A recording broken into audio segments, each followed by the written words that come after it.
Hi, welcome to you all. Myself, Madhushekar, faculty of ACE Engineering Academy. I did my MTech from IT Roorkee. I am here to discuss about some important concepts through questions and also the preparation strategy, especially for this Telangana State Public Service Commission, especially Assistant Engineer and Assistant Executive Engineer. Here, I am going to deal with material science subject. Okay, na? Here, I am going to deal with material science subject.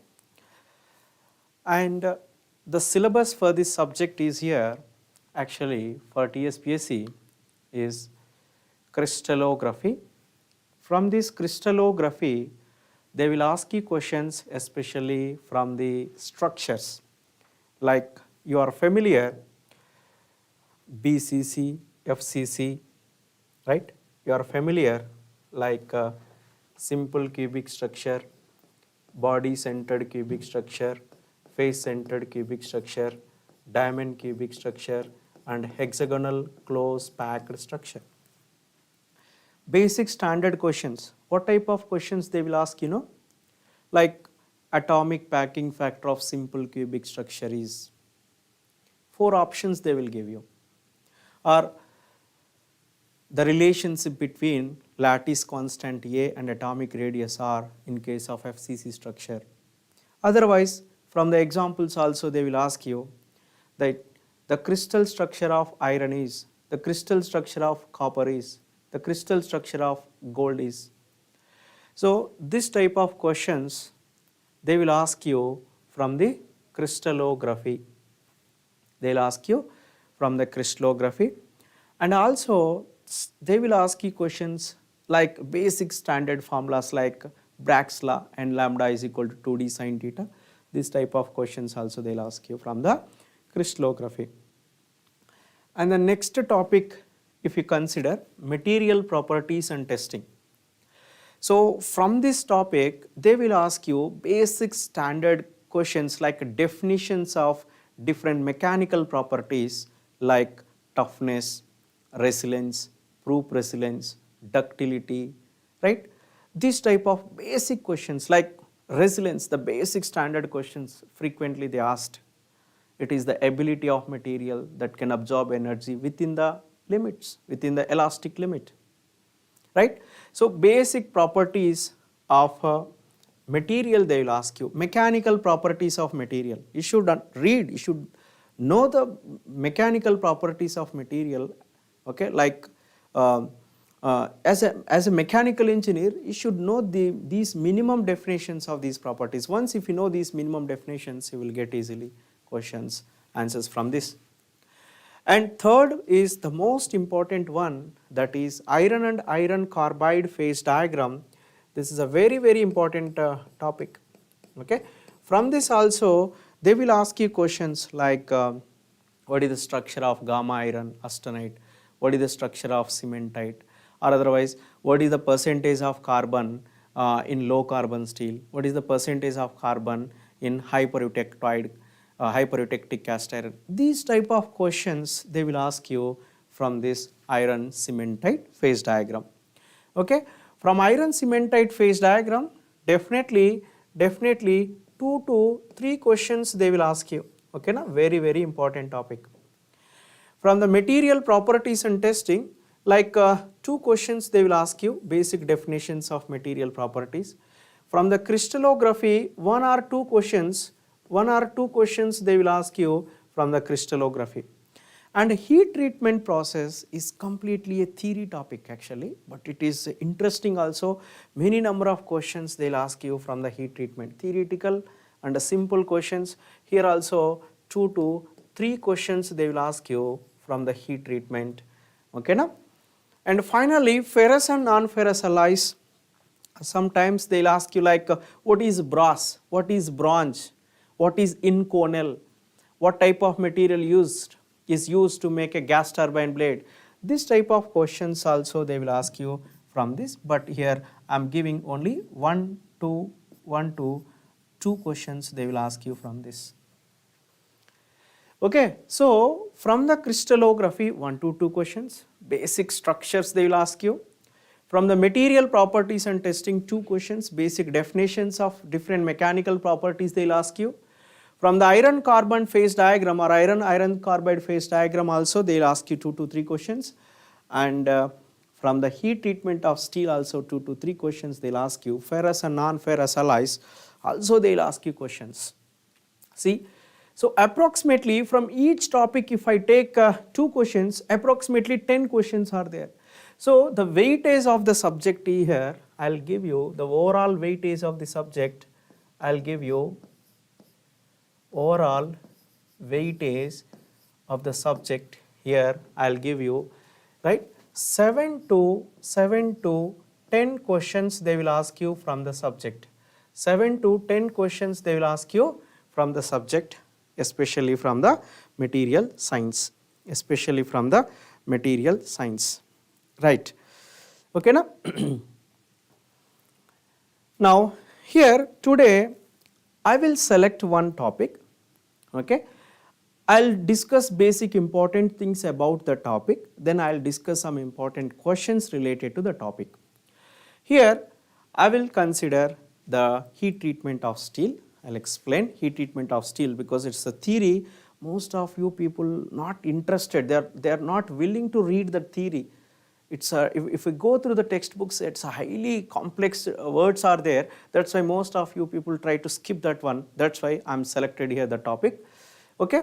So if you want to go through, if you want to go through the textbooks, these are the best textbooks: Material Science and Engineering by Callister Balasubramaniam and Material Science and Engineering by V. Raghavan. I think you don't have time to read these textbooks. We are providing online course.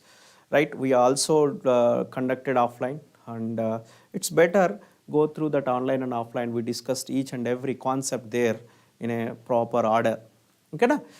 Now let us consider heat treatment. So what do you mean by heat treatment? Heat treatment is nothing but heating and cooling of a material to improve the mechanical properties of material. Okay, to improve different mechanical properties of material, we are doing heat treatment. Right. Now these are the different heat treatment processes, temperature limits. This is important for exam. See here, in case of annealing process, especially pull annealing process, we are heating the material 50 degrees above the upper critical temperature for hypoeutectoid steel and 50 degrees above the lower critical temperature for hypereutectoid steel. In case of process annealing process or a stress relief annealing process, we are heating the material up to some 650 degrees Celsius. In case of SPHEROIDIZE annealing process, we are heating the material up to just below the lower critical temperature. But in case of normalizing, we are heating the material up to single phase gamma iron. Remember, in case of normalizing process, we are heating the material up to single phase of gamma iron. Now let us take the first one, hardening process. Remember, hardening process is applied, okay, to increase strength and hardness of material. To increase strength and hardness of material, hardening process is applied to increase strength and hardness of material. The resultant component you will get, martensite. In hardening process, the resultant component you will get martensite, and the crystal structure of martensite is body-centered tetragonal structure. Body-centered tetragonal structure. Okay, now the hardening process, what type of cooling we are applying? Rapid cooling or quenching the material in water or oil. So these points you should remember for your exam. Okay, rapid cooling we are applying. But there is one drawback in case of hardening process, that is hardening strains are generated. Because of those hardening strains, we should not use this component directly for applications. That's why to remove these hardening strains, To remove these hardening strains, we should apply tempering process. It is a very, very important process. Remember, this is very, very important for your exam. They will ask you a question directly. Which of the given below heat treatment process is applied to remove or relieve hardening strains of a hardened component? That is nothing but tempering process. Remember, tempering process is applied to relieve the hardening strains of a hardened component. Very, very, very important this is. So these are the 4 points you should remember. Okay, na? Very, very important this is. Right. See, this is the martensite, the marten structure here I am showing. Okay, na? This is the martensite, body centered tetragonal structure you will get. Now listen, one more important thing. This is a Jominy end quench test. Okay, that is also important. Listen, depth of hardenability means what? It is the depth from the surface of the specimen up to which martensite is present. Okay, this is depth of hardenability. What is? It is the depth from the surface of the specimen up to which martensite is present. To measure this depth of hardenability, we are using Jominy end quench test. Jominy end quench test we are using. Okay, this point is very, very important. Listen, depth of hardenability. To measure the depth of hardenability, we are using Jominy end quench test. This is the Jominy end quench test machine. Right? This is very, very important point. Now, the next one is another type of heat treatment process, that is pull annealing process. Okay, pull annealing process is applied to increase the ductility, to increase the machinability, to get uniform grain structure, right? To get a uniform chemical composition, to relieve the residual stresses of the material. In this process, we are heating the material 50 degrees above the upper critical temperature and 50 degrees above the lower critical temperature. Next one is process annealing. Remember, process annealing, the process annealing is applied to relieve okay, residual stresses,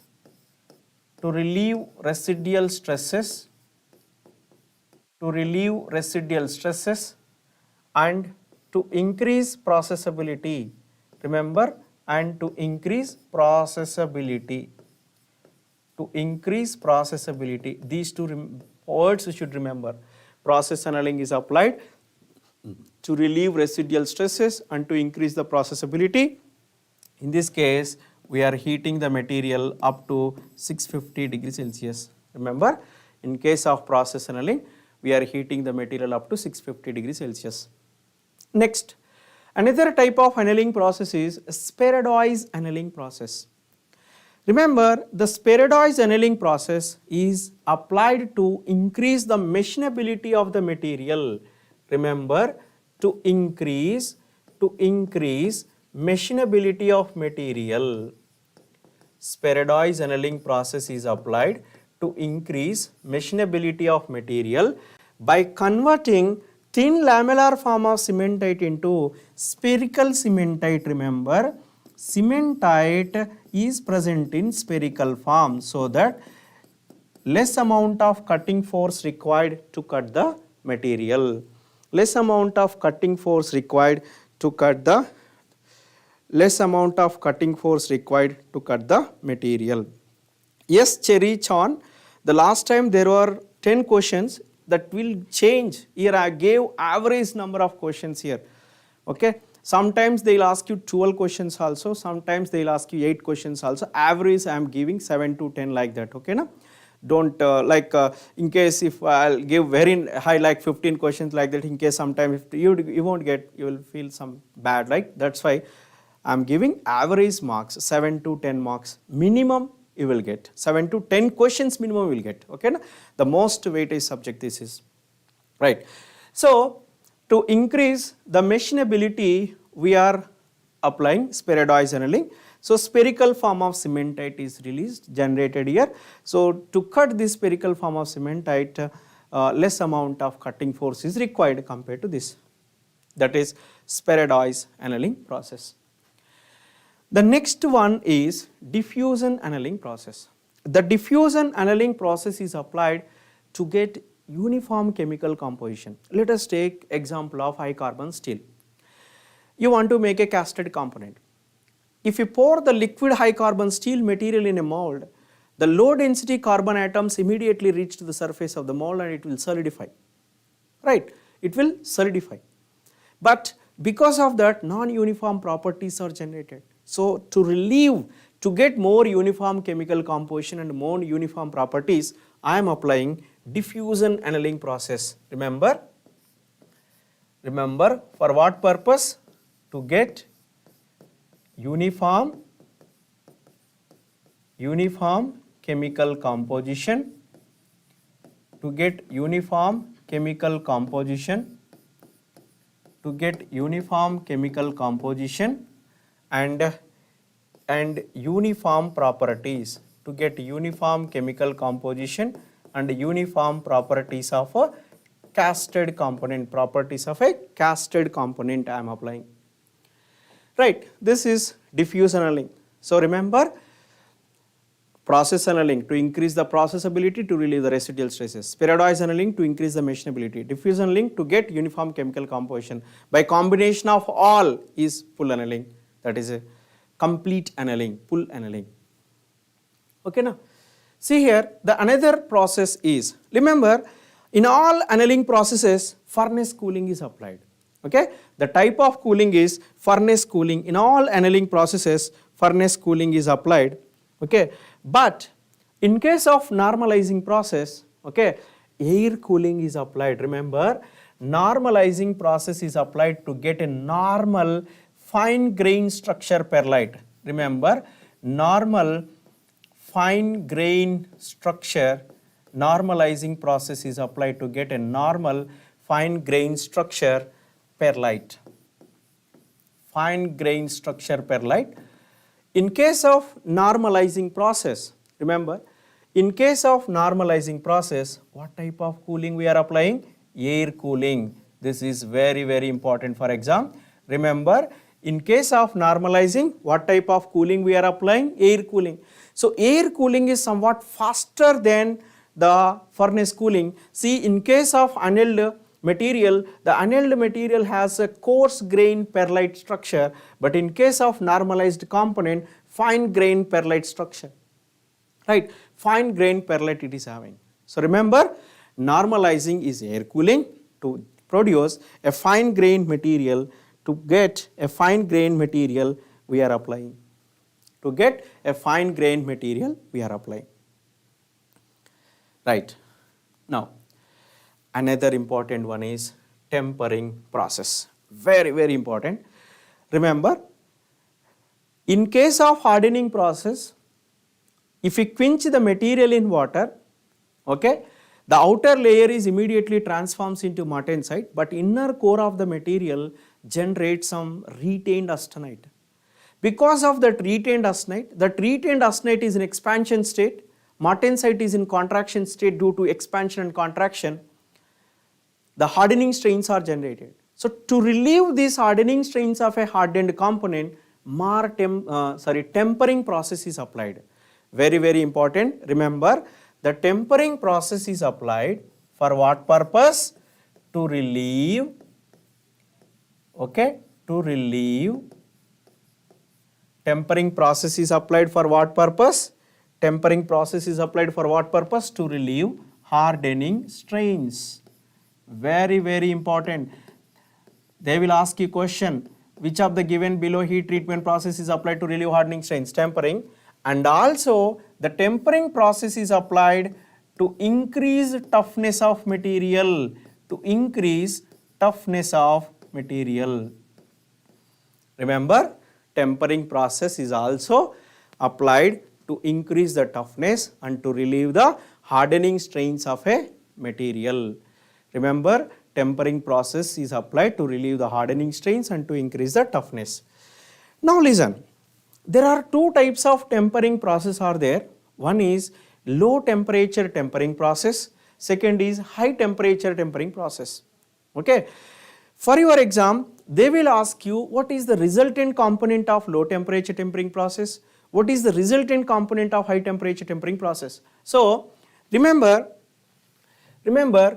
in case of low temperature tempering, in case of low temperature tempering process, we will get low temperature tempering process, we will get true site. Remember, you should remember the word, this is very, very important. Okay, to get true site, what type of heat treatment process we are applying? Low temperature tempering process. In case of high temperature tempering process, listen, in case of high temperature tempering process, what type of heat treatment process we are applying? Sorbite. In case of high temperature tempering process, what type of heat treatment process you are applying? Sorbite. Sorry, to produce sorbite we are applying high temperature tempering. To produce true site, low temperature tempering. Remember, they will ask a question, what is the resultant component of low temperature tempering? Options they will give you, true site, sorbite, perlite, bainite. True site and sorbite will confuse, 50% chances. True site or sorbite, like that. So remember, in the class also I gave this logic, low temperature tempering true site, high temperature tempering sorbite. Listen carefully, high temperature tempering sorbite. How can we remember? How can we get easily out of this confusion? See here, Hyderabad is a territory in Telangana state. I usually remember like this, Hyderabad is a territory in Telangana state. High temperature tempering sorbite. Once if you remember one, sorbite if you remember, no need of true site, because objective type question, easy to score. Very, very important. High temperature tempering sorbite, HTTS. Hyderabad is a territory in Telangana state. Okay na? Low temperature tempering true site, high temperature tempering sorbite, low temperature tempering true site, high temperature tempering sorbite. These things are very, very important for your exam. Okay, right. Next, another important thing is time temperature transformation diagram. Okay, time temperature transformation diagram. What type of questions they'll ask you? Listen. First of all, time temperature transformation diagram is not a phase diagram. And in the time temperature transformation diagram, the x-axis represents cooling time. In case of time temperature transformation diagram, x-axis cooling time and y-axis temperature. Okay, here by cooling the material with different cooling rates, okay, we will get different forms of materials.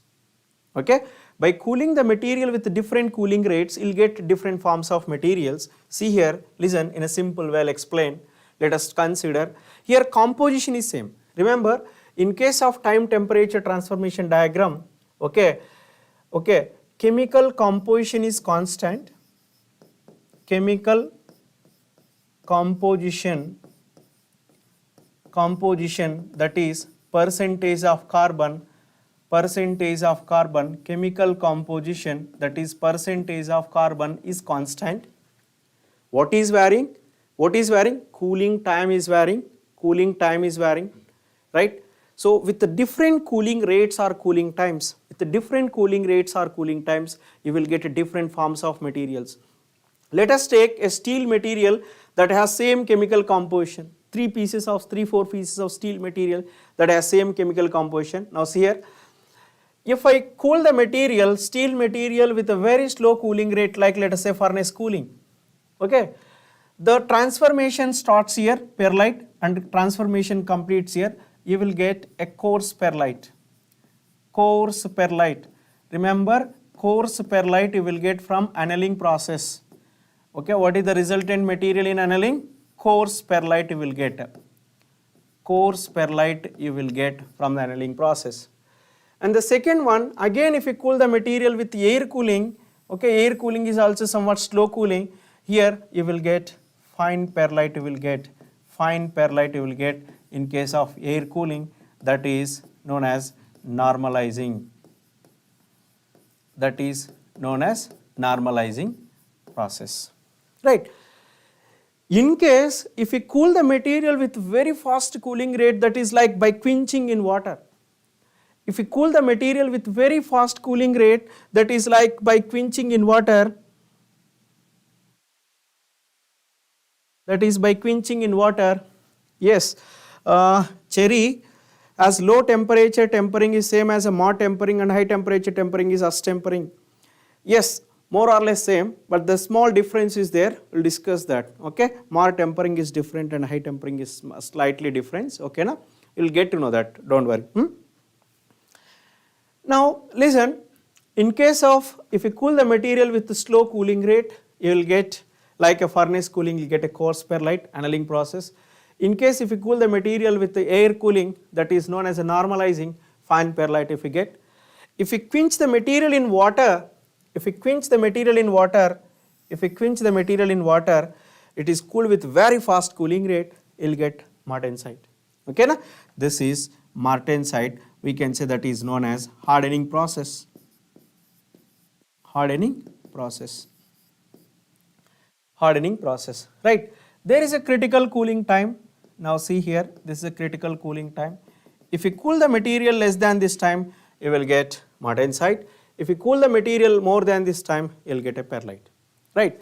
So all these are having some advantage and disadvantage. If we take perlite and martensite, both are having some advantage and disadvantage. Let us take martensite has a very high strength, very high hardness, but low ductility, low toughness.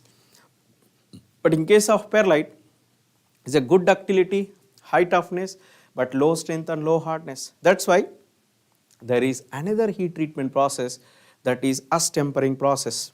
Okay, what is this tempering process? Here I'll explain. That is very, very important. Remember, tempering process is applied to get 100% of bayonet. Remember, tempering process is applied to get 100% of bayonet. Very, very important. What is this tempering process here? What do you mean by tempering process here? That I'll explain now. See here. In case of tempering process, we are cooling the material initially from austenite. We are cooling the material rapidly. Then after that, isothermal cooling we are applying. After rapid cooling, what type of cooling we are applying? Isothermal cooling. See here, this is rapid cooling, this is isothermal cooling. That isothermal cooling is nothing but constant temperature cooling, so that you will get bayonet.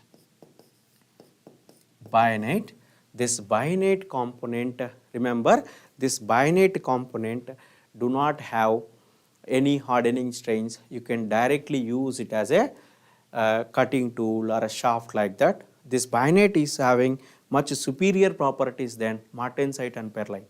Only the problem is it has two interrupted cooling mediums. So I'll write here, listen carefully, tempering process, tempering process here. For what purpose? Rapid cooling. Remember, this is important. Tempering process is what? First rapid cooling and isothermal cooling just below the critical cooling time temperature. Rapid cooling, then isothermal cooling, so that I will get bayonet. And Cherry, you said, sir, tempering and high temperature tempering both are same. See, listen, Cherry, in case of high temperature tempering, the input component is martensite. After hardening process, we are heating again the specimen up to 650 degrees Celsius. Then we are cooling in air in high temperature tempering. But in case of tempering process, we are cooling rapidly up to below 550. Then after that we are cooling in isothermal. So in case of this one, high temperature tempering, we are heating up to 650, then we are cooling. There is a different material you will get. If it is same, then we no need to discuss about high temperature tempering and tempering, Cherry. Yes, so they are different, they are not same. Right, so tempering process, listen, to get 100% of bayonet by using rapid cooling and isothermal cooling. Next, another process. Let us consider in village a blacksmith, he was sharpening the farming tool. So generally what he will do? He will heat that workpiece material, farming tool, he'll keep on an anvil, he will sharpen the tool. After sharpening of the tool, he quench in water. One question I'll ask you, tell me, is he quenching in water and keeping in the water only, or is just quench and remove from the water? He is not quenching permanently, means he is not keeping the specimen in the water only, quenching and immediately is removing, because he don't want retained austenite, he don't want hardening strains. So that he was quenching up to certain low temperature, up to certain temperature, after that he is immediately cooling in air. That is that is known as a Marr tempering process he was applied. Remember, Marr tempering process. Okay, in case of Marr tempering, okay, Marr tempering process is for what purpose? Marr tempering process is applied to get 100% of martensite. Marr tempering process is applied to get 100% of martensite from austenite.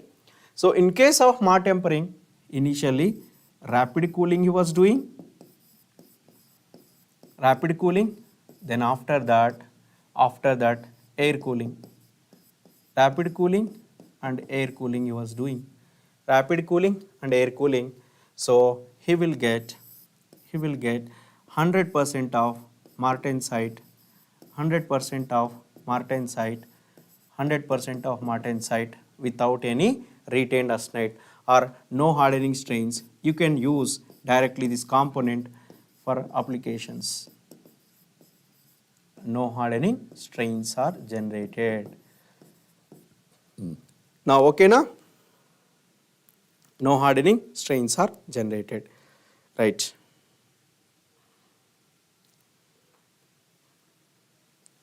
Now listen, right? So this is the time temperature transformation diagram. From this you should remember about austenite or bainite, that is austempering, that is very, very important. How can we produce 100% of bainite? What is that process? That is important for exam. These are the karus, okay. From these karus they will not ask any question, but they will ask you theoretical type questions. We will discuss those questions. See here, if you cool the material, slow cooling, perlite will get, moderate cooling, bainite, and martensite if you cool the material rapidly, right. Now next is surface hardening process. Straightforward question they will ask you from the straight surface, like which of the given below is a surface hardening process, or which of the given below heat treatment process is applied to increase the surface hardness. So these points very, very important. What are those? Flame hardening, okay na, flame hardening, and second one is induction hardening, flame hardening, induction hardening, third one is case hardening, okay, case hardening. Within the case hardening, again there are three types: carborizing, then nitriding, and cyaniding. Carborizing, nitriding, and cyaniding. These are the different heat treatment processes are used to increase the surface hardness. Remember, what are the processes we are using? Flame hardening, induction hardening, case hardening. Within the case hardening, carborizing, nitriding, cyaniding. These are the different heat treatment processes we are using to increase the surface hardness. Now let us see the flame hardening. Simple, well explained. In case of flame hardening, we are heating the specimen surface. This is a gear, okay. We are heating by using acetylene gas flame, and after that we are spraying with water so that hard phase martensite is formed on the surface. That is a flame hardening. But remember, the flame hardening is more suitable for localized hardening. Remember, they will ask you which of the given below hardening process is used for localized hardening. So if you take this gear teeth on the surface addendum region, there is a more wear and tear. So if you want to increase the surface hardness, you can use this one, right? So remember, localized hardening. Remember, flame hardening process is mainly applied for localized hardening and complex shapes also, okay? For the hardening of complex shapes or intricate shapes, we are using this one, flame hardening process. Next, another one is induction hardening process. In case of induction hardening process, this is a gear, let us say, okay, this is an induction coil, high resistivity current carrying coil. By supplying current through this coil, the workpiece surface is going to be heated. Then after heating, we are spraying with water. So in this case, we are heating by using induction coil, high resistivity current carrying coil. In this case, we are heating with acetylene flame.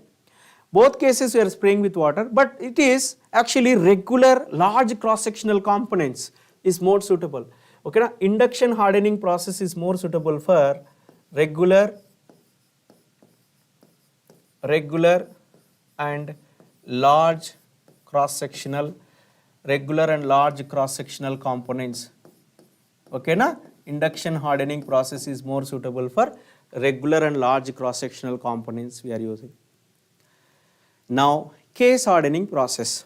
Remember, case hardening process is a surface hardening process especially applicable for low carbon steels, because low carbon steels depth of hardenability is low. Very, very important. So which of the given below steels are more suitable for case hardening? Low carbon steel, remember. Low carbon steels depth of hardenability is increased by case hardening process.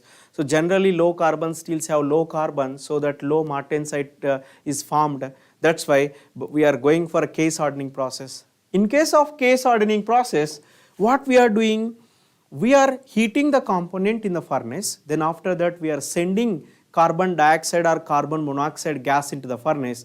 At a high temperature, the carbon atoms released from the carbon monoxide gas, and these atoms are penetrated into the surface of the specimen and form hard phase cementite. So remember, this is hard phase cementite. Now listen carefully, here we are using the word case depth. Remember, this is a case depth. What is case depth? It is the depth from the surface of the specimen. It is the depth from the surface of the specimen up to which the carbon atoms are penetrated. Remember, it is the depth from the surface of the specimen up to which the carbon atoms are penetrated. It has good case depth. Case depth is high and low cost. So high case depth you will get from this carburizing process. High case depth you will get from the carburizing process, so that low cost, high case depth and low cost you will get. High case depth and low cost you will get from this carburizing process. Now see here, this is the one. In this case, it's a furnace. We are heating, this is a component. We are heating this one by using furnace. This is a component, and these carbon atoms, after reaction from the carbon monoxide gas, carbon atoms are released and these atoms are penetrated into the workpiece of the material, so that you will get hard phase material, right? And the next one is nitriding process. In case of carburizing process, the carbon atoms are penetrated, but in case of nitriding process, nitrogen atoms are penetrated, but here we are sending ammonia gas into the furnace. We are sending ammonia gas into the furnace, and this ammonia gas reduced into nitrogen atoms and hydrogen gas. These nitrogen atoms are also penetrated onto the surface of the specimen and form iron nitride. Iron nitride. This iron nitride, okay, is much harder, stronger, okay, compared to the iron carbide. See the properties of nitriding component. Nitrided component is, do you know, high corrosion resistance it has. High corrosion resistance, high fatigue strength, high fatigue strength, high fatigue strength, high corrosion resistance, high fatigue strength, and also more shock absorption capacity, more shock absorption capacity, more shock absorption capacity. Okay, high wear rate also, they are having high wear rate. That's why these materials are especially used in aircraft engine. Very, very important application. Remember, this process is mainly used in aircraft engine. Remember, this process is mainly used in aircraft engine to increase the surface hardness. This process is mainly used in aircraft engine to increase the surface hardness of the material.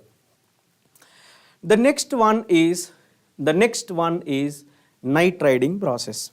Okay, sorry, cyaniding process.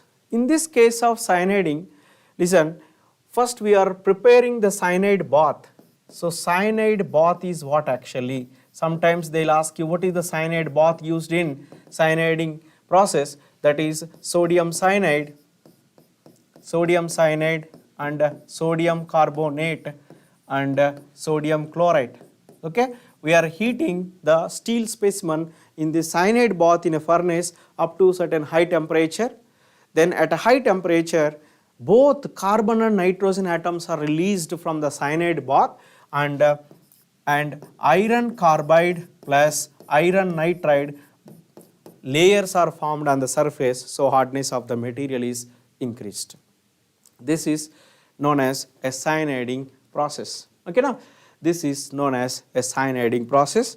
And one more, the last process in the heat treatment, that is precipitation hardening process. Okay, precipitation hardening process is what actually? Very, very important question, straightforward question. Remember, the precipitation hardening process is applicable for which of the given below materials? Non-ferrous alloys is the answer. So remember, the precipitation hardening process is applied for non-ferrous alloys. Very, very important question, straightforward question, non-ferrous alloys. The precipitation hardening process is applied for non-ferrous alloys to increase strength and hardness. To increase strength and hardness, we are applying precipitation hardening process. The precipitation hardening process is also known as age hardening. Remember, age hardening process or precipitation hardening process is applied for non-ferrous alloys, especially aluminum alloys. The main drawback of aluminum is low strength. Right? So to increase this strength of an aluminum alloy, I'm going to apply this precipitation hardening process. Okay, I'm going to apply this precipitation hardening process. So in this case of precipitation hardening, listen, you no need to go in depth, but basic steps I'll give you. The first step is solution treatment. We are heating the aluminum component up to a single phase region, alpha phase region. After formation of complete alpha, second step we are quenching the material so that metastable alpha phase is formed. Then after that again we are heating the material up to some intermediate temperature to form precipitates of beta. So precipitation or precipitating, otherwise precipitation treatment we call it as. So remember, these three steps you should remember. So what we are doing, first initially we are heating the material up to alpha, then after that we are quenching in water, then after that quenching in water or supersaturated copper sulfation, then after that we are heating again the material up to some intermediate temperature so that precipitates of beta phase, see these are precipitates of beta phase is formed. This precipitates of beta phase will obstruct the dislocation motion. Okay, this precipitates of beta phase obstruct the dislocation motion, so the strength of the component is increased. By arresting or obstructing the dislocation motion, the strength of the component is increased. So these are the different heat treatment processes I explained in a short period of time, right? So now I will discuss some of the questions related to these things, okay now? Some of the questions related to these things. Now see here, the toughness of material when it is heated. Listen, toughness of material when it is heated. Simple question. Listen carefully. If I consider the stress strain curve, first of all, what is toughness? Toughness is the ability of material that can absorb energy up to failure point. Right. So if I consider the stress strain curve at a room temperature, let us say this is the stress strain curve of material at room temperature. Okay. Now the area room temperature this is. Okay. Room temperature this is. Now here listen, this is the area of the stress strain curve at room temperature. Now if I increase the temperature of the material, if I increase the temperature of the material, what is going to happen? The stress strain curve, the strength of the material is decreasing. The strength of the material is decreasing and ductility is increasing. But toughness is what? Actually, toughness is area of stress strain curve. Stress strain curve. If the stress is decreasing, but ductility is increasing, but if the strength, if it is drastically decreases, again the area of the stress strain curve is going to be decreased. Okay, up to certain limit, with increasing temperature, toughness increases, but beyond that it is going to be decreased, so that when it is heated it is going to be decreased. Next, perlite is a mixture of perlite where it is formed actually. Perlite is an eutectoid mixture of, remember, perlite is an eutectoid mixture of, okay, cementite and alpha iron. Perlite is a tectoid mixture of cementite and alpha iron. This is cementite, okay, this is alpha iron. Okay, na? In case of perlite, remember, cementite and alpha iron. So ferrite and cementite, this is the correct answer. Listen, cementite is a hard phase material and alpha iron is a soft phase material. Remember, cementite is a hard phase material and alpha iron is a soft phase material. So answer is here for this. Next, the temperature at which component losses or gains magnetic properties. Tell me, this is a previous year questions for you only. Temperature, Cherry and other people, Bharat Kumar, Narendra Gaud. Tell me the temperature at which component losses or gains magnetic properties is a Curie temperature. Yes, correct, Curie temperature. It's a Curie temperature. See, let us consider, that is very, very important. Very, very important. Iron material is a ferromagnetic material. Iron material is a ferromagnetic material, but ferromagnetic material depends on temperature. At Curie temperature, remember, at Curie temperature, the Curie temperature of iron is how much? 768 degrees Celsius. Very, very important. The ferromagnetic material depends on temperature. At Curie temperature, that is 768 degrees Celsius or 1041 Kelvin, the iron material transforms into para. The iron material transforms into para. The iron material transforms into para. Very, very important, you should remember. So, Curie temperature is the answer for this question. Next, another question. Now see here. The astempering process of heat treatment. The austenite changes into, tell me, in astempering process, the austenite changes into what? Astempering process is mainly for what purpose? To get 100% of bainite. So the straightforward question, this is also, remember, bainite process. Okay, bainite, to produce bainite, we are using astempering process. Right? To produce martensite, either hardening process we are using, or 100% of martensite without retained austenite, then Marr tempering process we are using. Then true site, low temperature tempering. true site, low temperature tempering process.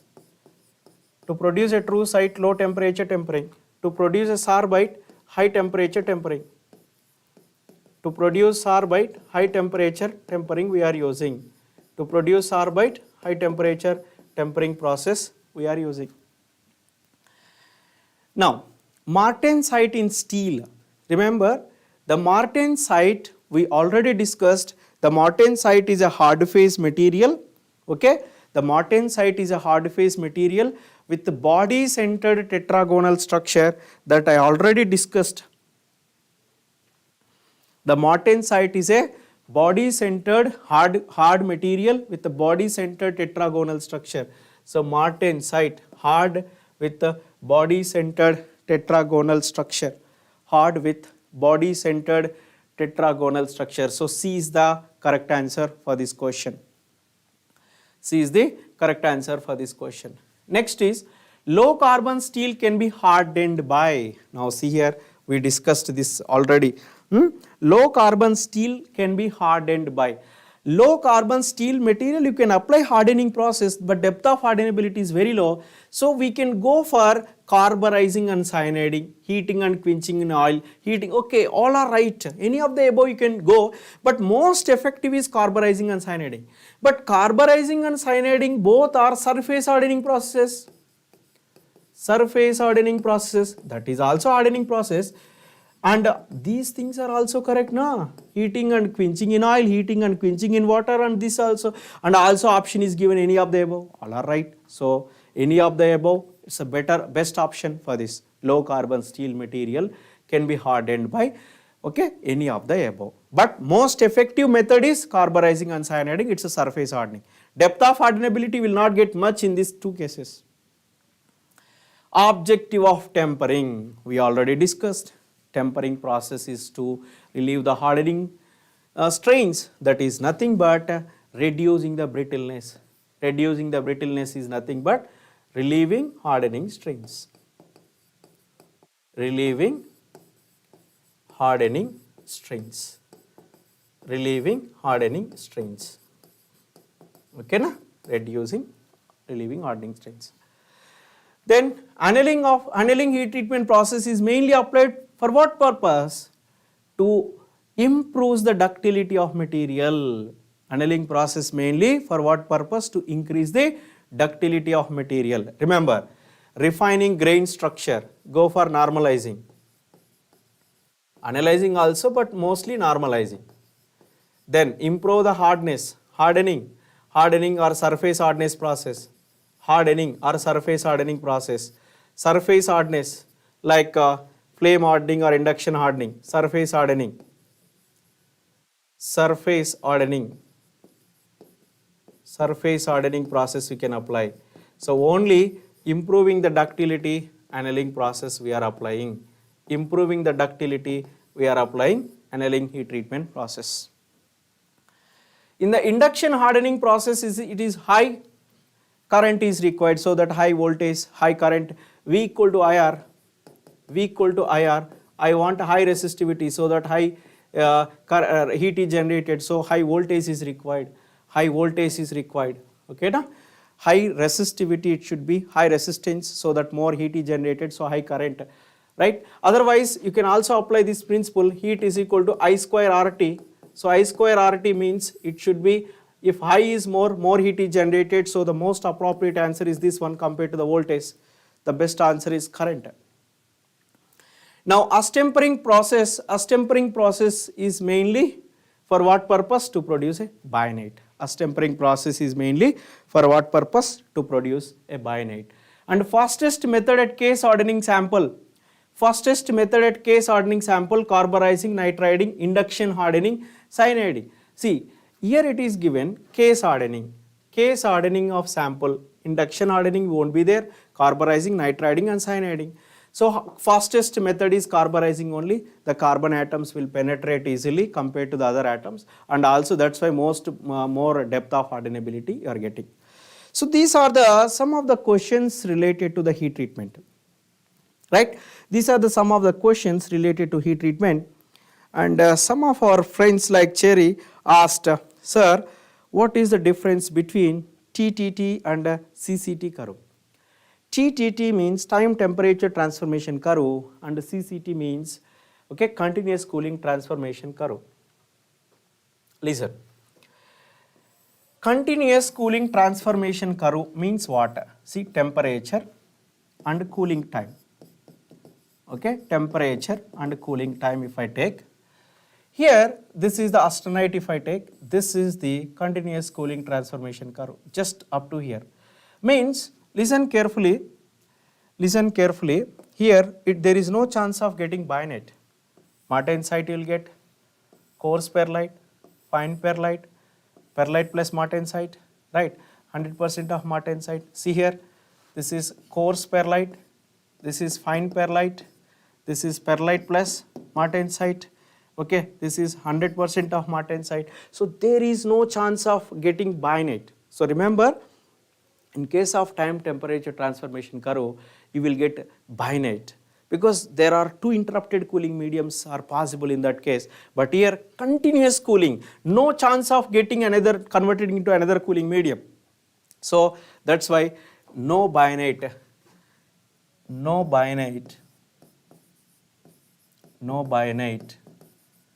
in CCT curve. No bayonet in CCT curve. So these are the things. These are the things related to heat treatment topic. I discussed each and every process of heat treatment process. I hope it is more useful. For a quick revision purpose, actually to discuss this heat treatment process, it takes some 6 hours, 7 hours like that.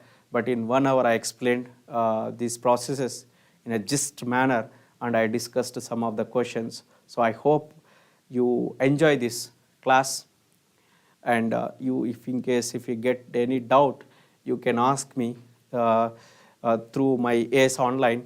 We are providing this course in ACE Online platform. Okay, na? All the best for you.